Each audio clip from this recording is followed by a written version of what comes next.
Zero থেকে মানুষ hero হয়। খুচরো পয়সা জমিয়ে একদিন আপনি লাখপতি হতে পারবেন যদি আপনার লক্ষ্য স্থির থাকে। বিসমিল্লাহির রহমানির রহিম। হ্যালো এভরিওয়ান, আসসালামু আলাইকুম। কেমন আছেন সবাই? আশা করি আপনারা অনেক ভালো আছেন। আমিও আলহামদুলিল্লাহ আপনাদের দোয়ায় অনেক ভালো আছি। নতুন দিনে নতুন আরেকটা ব্লগ ভিডিও নিয়ে হাজির হয়ে গেলাম। আমি সুমি, কুমিল্লা জেলা থেকে। ভাঙা গলা দিয়ে আজকে ভয়েস ওভার দিতেছি। বেশ কয়েকদিন যাবৎ একটু অসুস্থ আছি, তো ঠান্ডা লেগেছে, সাথে গলায় টনসিল হয়েছে। কথা বলতে অনেকটা অসুবিধা হয়ে যায়, মানে একটু প্রয়োজনের বেশি যদি আমি কথা বলি তাহলে গলা ব্যথা শুরু হয়ে যায়। তারপরও আইডিটা ঠিক রাখার জন্য, মানে আমার চ্যানেলটা ঠিক রাখার জন্য আমি প্রতিনিয়ত ভিডিও দিয়ে যাচ্ছি আর খুব কষ্ট করে ভয়েস ওভার দিতেছি।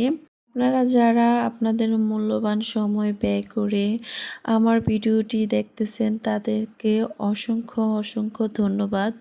আর যেহেতু আপনাদের এত মূল্যবান সময় ব্যয় করে আমার ভিডিওটি ভালোবেসে দেখতেছেন, তাহলে আমাকে আরেকটু উপকার করার জন্য প্লিজ ভিডিওটা দেখার শুরুতে একটা লাইক দিয়ে দিবেন।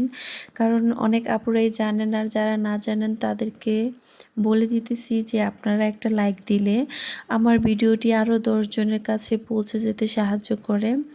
যারা মধ্যবিত্ত, নিম্ন মধ্যবিত্ত ফ্যামিলির মানুষরা আছি, আমরা কিন্তু দিন শেষে আমাদের ইনকামের একটা ভাগ আয়ের পথে না রাখলে আমরা বিপদে পড়ে যাব। অন্তপক্ষে যারা ইনকাম করেন তাদের তো নিজের আয় যতই হোক সেটাকে 3 ভাগ করা উচিত। 1 ভাগ হচ্ছে সংসারের, আর 2 ভাগের মধ্যে 1 ভাগ বেশি প্রয়োজন না হলে খরচ তেমন না করা, আর 1 ভাগ হচ্ছে মানে এটা রাখতেই হবে, মনে করতে হবে যে আমার কাছে কোনো টাকা নাই, এরকম চিন্তা ভাবনা নিয়ে আরেক ভাগ টাকা হচ্ছে সঞ্চয় করতে হবে। তো মাঝের যে ভাগটা ওইটা হচ্ছে হাতে রাখবেন বিপদ আপদের জন্য, বা বেশি প্রয়োজন না হলে খরচ না করা। তো নিজের ইনকামের টাকাটাকে যদি 3 ভাগ করে বুদ্ধি করে মানে রাখতে পারেন, তাহলে দিন শেষে কিন্তু আপনি লাখপতি হতে পারবেন, কোটিপতি হতে পারবেন। কোটিপতি হতে আপনাকে আর কেউ বাধা দিতে পারবেন না, আর কোনো বাধাও থাকবে না। শুধু আপনার ইচ্ছা আর বুদ্ধির প্রয়োজন। আপনি কোটিপতি হওয়াটা আপনার নিজের কাছে। প্রত্যেকটা মানুষই ইনকাম করে, কিন্তু সবাই কিন্তু লাখপতি আর কোটিপতি হতে পারে না। যে বুদ্ধি করে চলতে পারে সে এই দিন শেষে লাখপতি কোটিপতি হতে পারে।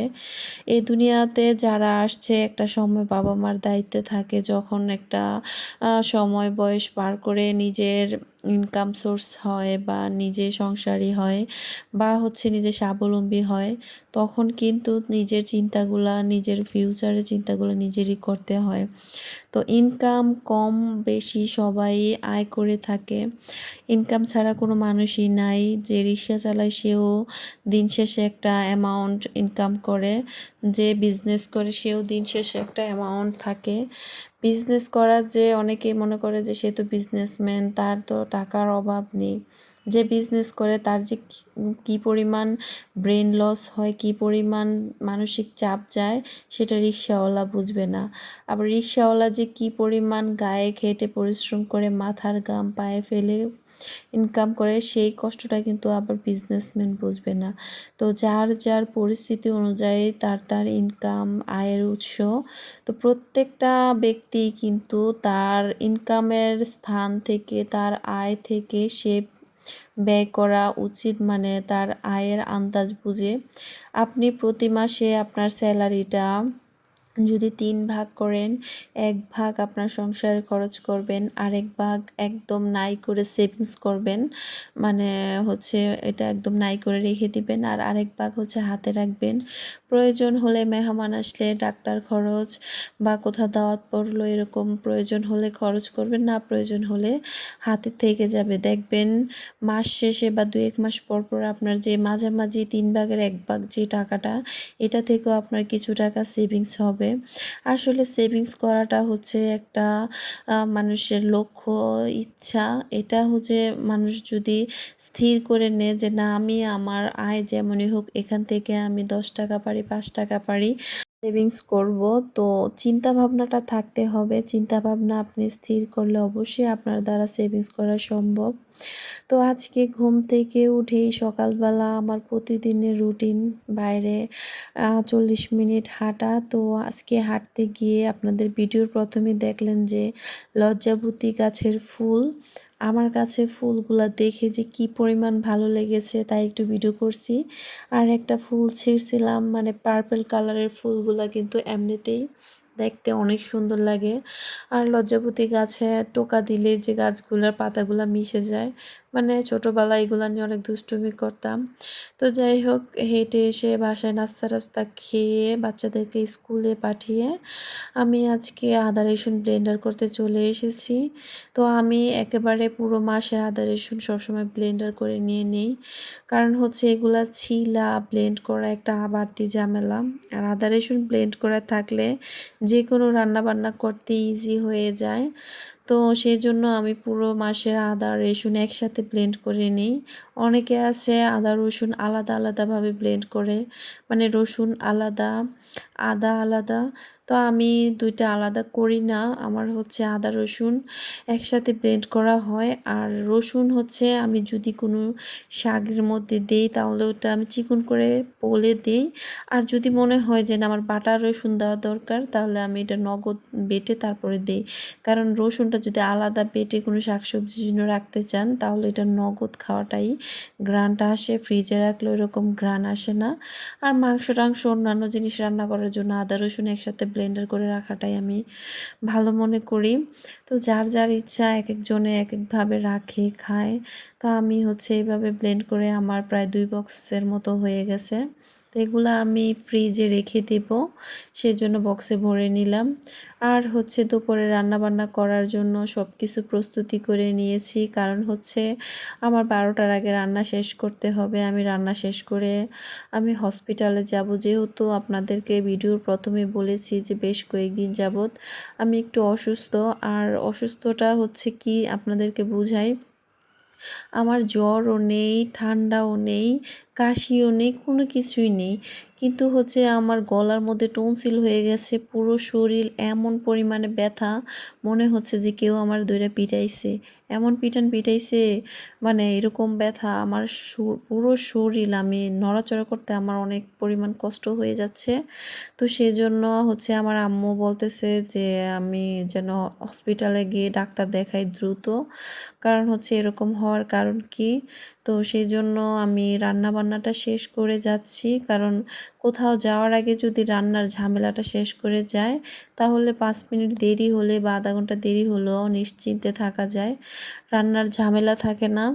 আর হচ্ছে রান্না বান্না বাকি রেখে যদি কোথাও যায় তাহলে একটা প্যারা থাকে, এসে ক্লান্ত হয়ে যায় বা হচ্ছে দেরি হয়ে গেলে খাওয়া দাওয়া লেট হয়ে যায়। আর যেহেতু আমার বাচ্চারা স্কুলে পড়াশোনা করে, ওদের তো একটা টাইম মেনটেন করে চলতে হয়। ওদের টিফিন টাইমই দেয় হচ্ছে আধা ঘন্টা, তো আধা ঘন্টার ভিতরে ওরা বাসায় এসে যদি খাবারটা রেডি না দেখে তাহলে হচ্ছে গিয়ে ওরা টিফিনটা খেতে পারে না, চলে যেতে হয়।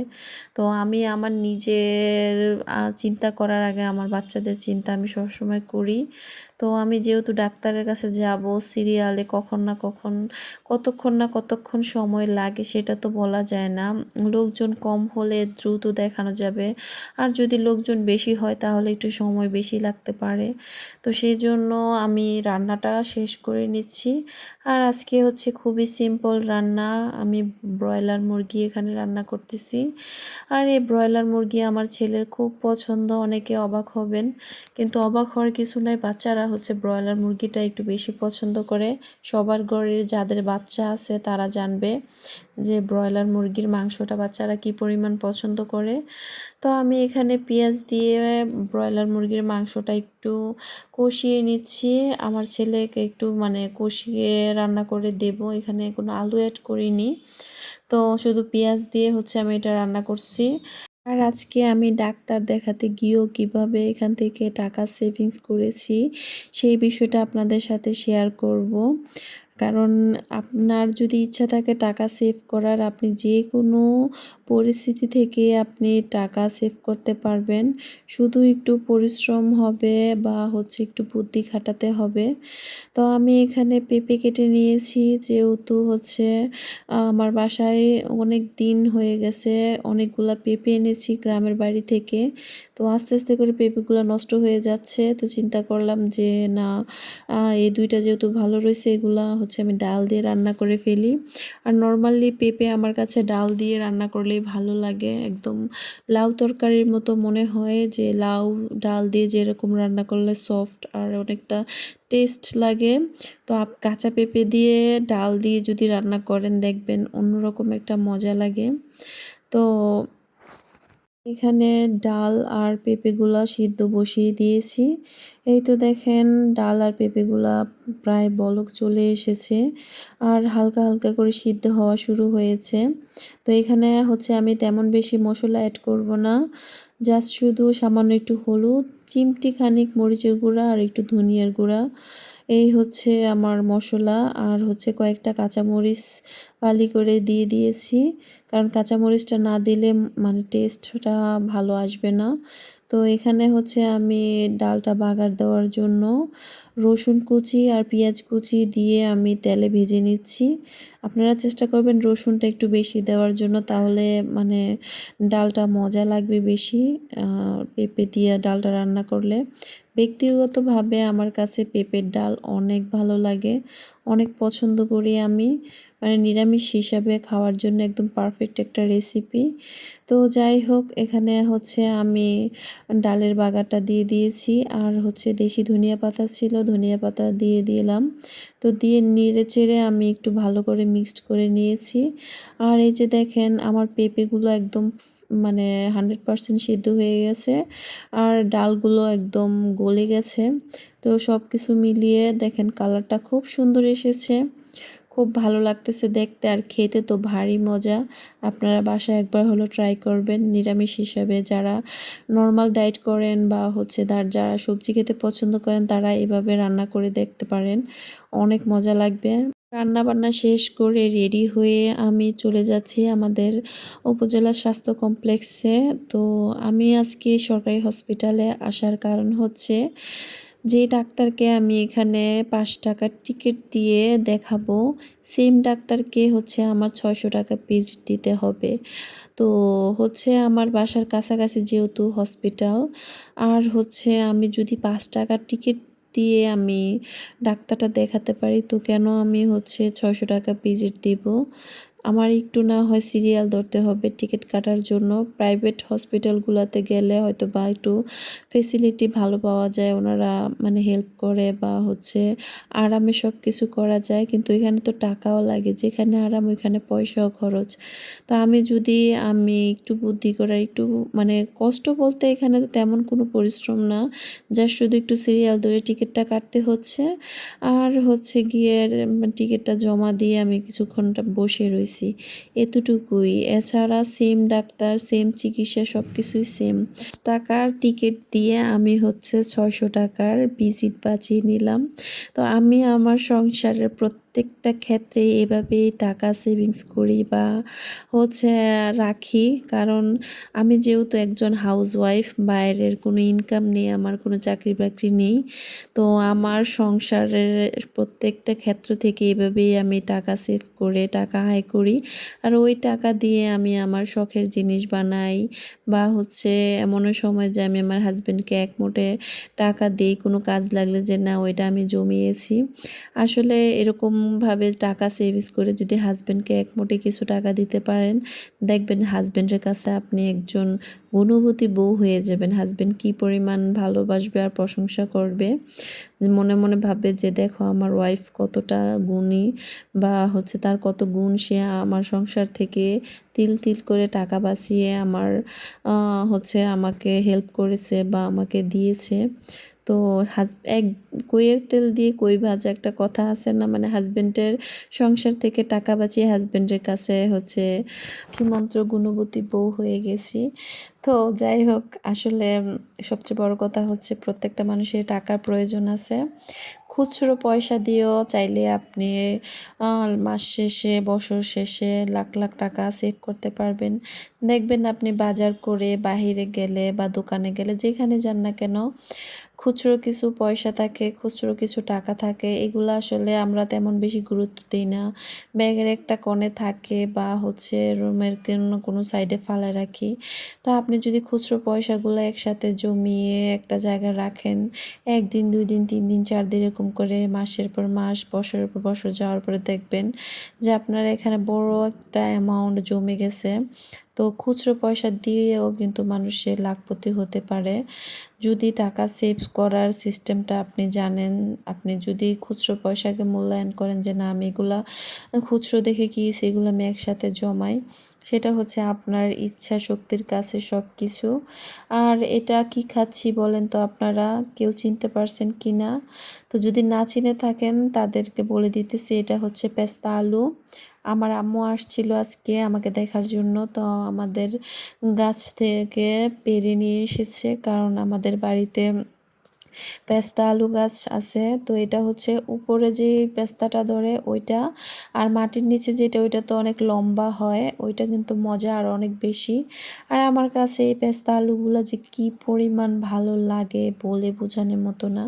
ছোট থেকে আমি এই পেস্তা আলুগুলো অনেক মজা করে খাই, কারণ এগুলো সিদ্ধ করলে না একদম ফেটে ফেটে যায়, আর সামান্য একটু লবণ ছিটিয়ে দিলে এগুলো মিষ্টি আলু, গোল আলুর চাইতেও অনেক অনেক টেস্ট। আর এগুলার তো মানে পুষ্টি গুণাগুণের কথা তো বলে শেষ করা যাবে না। সব কিছু মিলিয়ে ঝিলিয়ে অনেক মজা, অনেক পুষ্টি ভরা এই পেস্তা আলুগুলা। তো কারা কারা এই পেস্তা আলু লাইফে একবার হলো খেয়েছেন কমেন্ট করে জানাবেন। আর এইগুলাকে আপনাদের এলাকাতে কি নামে ডাকে সেটাও জানাবেন। আমার ছেলে হচ্ছে রাতের বেলা, এটা হচ্ছে গতকালকের ফুটেজ। ও রাত্রে বাজে তখন ১১টা, আমাকে বলতেছে আম্মু আমি পুডিং খামু। তো আমি এত রাতে নাই বাসায় তরল দুধ, তো আমি ওকে গিয়ে মানে পুডিং কিভাবে খাওয়াবো। পরে বাসায় হচ্ছে ১০ টাকা দামি প্যাকেটের যে গুঁড়া দুধগুলো আছে না, ওইটা ছিল একটা, আর একটা ডিম দিয়ে আমি হচ্ছে ওকে কোনো রকমে একটা পুডিং বানিয়ে দিয়েছি। মোটামুটি খুব ভালো হয়েছে। আমার ছেলে তো খেয়ে বলতেছে আম্মু অনেক মজা হয়েছে। ও বাচ্চা মানুষ কখন কোন জিনিস নিয়ে বায়না করে বসে সেটা একদম মানে চিন্তার বাইরে। তো হচ্ছে আমার ছেলে পুডিং খাচ্ছে, আর এদিক দিয়ে আমার মেয়ে হচ্ছে ভেলপুরি বানাইছে। এটাকে ভেলপুরি বানাইতে গিয়ে ভেলকি পুরি বানাই ফেলাইছে। ও কি বানাইছে না বানাইছে আসলে জানি না, কিন্তু খেতে কিন্তু দারুণ মজা হয়েছে। সবচেয়ে বেশি মজা হয়েছে ওর টকটা, মানে পুরো হচ্ছে ইন্ডিয়ান যে ভিডিওগুলোতে মানুষ টক বানায় যেরকম, ওরকমভাবে ও ভিডিও দেখে বানিয়েছে। কিন্তু কি বলবো, অনেক মজা হয়েছে। তো সে হচ্ছে আমাকে একটা ভেলপুরি করে দিয়েছে, আমি খেলাম, আমার কাছে অনেক ভালো লাগছে। আর সবচেয়ে বড় কথা হচ্ছে আমার মেয়ে বানাইছে, এটা তো 100% মজা হবে। তো যাই হোক, কথা বলতে বলতে ভিডিওর একেবারে শেষ প্রান্তে চলে এসেছি। আজকের ভিডিওটি আপনাদের কাছে কেমন লেগেছে অবশ্যই কমেন্ট করে জানাবেন। যদি ভালো লাগে তো আমার চ্যানেলটি সাবস্ক্রাইব করে আমার চ্যানেলের পাশে থেকে যাবেন। সবাই ভালো থাকবেন, সুস্থ থাকবেন, আর আমি যেন খুব তাড়াতাড়ি সুস্থ হয়ে যাই সেই জন্য আপনারা বেশি বেশি করে দোয়া করবেন। আর আমার মেয়ের ভেলপুরি নিয়ে তো আমরা কাড়াকাড়ি লেগে গেছি। তো আল্লাহ হাফেজ।